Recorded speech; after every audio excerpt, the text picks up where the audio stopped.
a few of its sites, it won't be able to build missiles. I can assure you, if they decide to restart the war, the missiles that we launch, we will be able to launch ones whose serial number and date are from May 2026. মধ্যপ্রাচ্যে নতুন করে উত্তেজনা ছড়িয়েছে ইরানকে ঘিরে। সামরিক প্রস্তুতি, ক্ষেপণাস্ত্র সক্ষমতা, যুদ্ধবিমান মোতায়েন এবং পারমাণবিক কর্মসূচি নিয়ে নতুন করে আলোচনায় এসেছে তেহরান। প্রকাশিত বিভিন্ন ভিডিও ও সামরিক সূত্রের তথ্য অনুযায়ী ইরান তার প্রতিরক্ষা সক্ষমতা আরও জোরদার করার বার্তা দিয়েছে। ইরানের বিভিন্ন ধরনের ক্ষেপণাস্ত্র পরীক্ষা, যুদ্ধবিমান উড্ডয়ন এবং ড্রোন সক্ষমতার প্রদর্শন করছে। সামরিক বিশ্লেষকদের মতে এটি শুধু অভ্যন্তরীণ শক্তি প্রদর্শন নয়, বরং আন্তর্জাতিক মহলের উদ্দেশ্যে কৌশলগত বার্তাও হতে পারে। ইরানের সামরিক কর্মকর্তাদের বক্তব্য উঠে এসেছে, যেখানে তারা প্রতিরক্ষা প্রস্তুতি এবং আঞ্চলিক নিরাপত্তা নিয়ে কঠোর অবস্থানের ইঙ্গিত দিয়েছেন।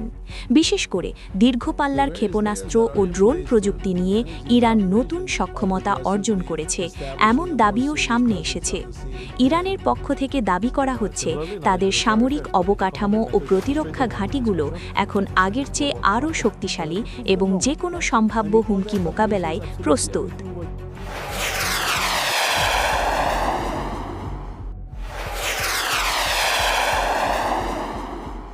অন্যদিকে ইরানের পারমাণবিক কর্মসূচি নিয়েও নতুন করে উত্তেজনা তৈরি হয়েছে।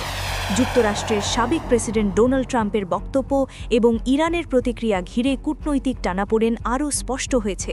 ইরানের পক্ষ থেকে বলা হয়, পারমাণবিক শক্তি তাদের সার্বভৌম অধিকার এবং এটি নিয়ে বাইরের চাপ মেনে নেওয়া হবে না।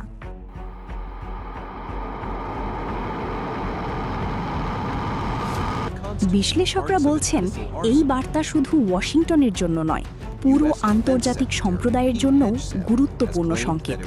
কারণ পারমাণবিক ইস্যুতে উত্তেজনা বাড়লে তা সরাসরি মধ্যপ্রাচ্যের নিরাপত্তা পরিস্থিতিকে প্রভাবিত করতে পারে। ইরান ক্ষেপণাস্ত্র ও ড্রোন সক্ষমতাকে সামনে এনে সম্ভাব্য প্রতিপক্ষকে সতর্ক বার্তা দিচ্ছে। সামরিক মহড়া এবং অস্ত্র প্রদর্শনকে অনেকেই শক্তি প্রদর্শনের অংশ হিসেবে দেখছেন। বিশেষজ্ঞদের মতে, বর্তমান ভূরাজনৈতিক পরিস্থিতিতে ইরানের এই তৎপরতা শুধু প্রতিরক্ষামূলক নয়, বরং কৌশলগত চাপ তৈরিরও অংশ হতে পারে।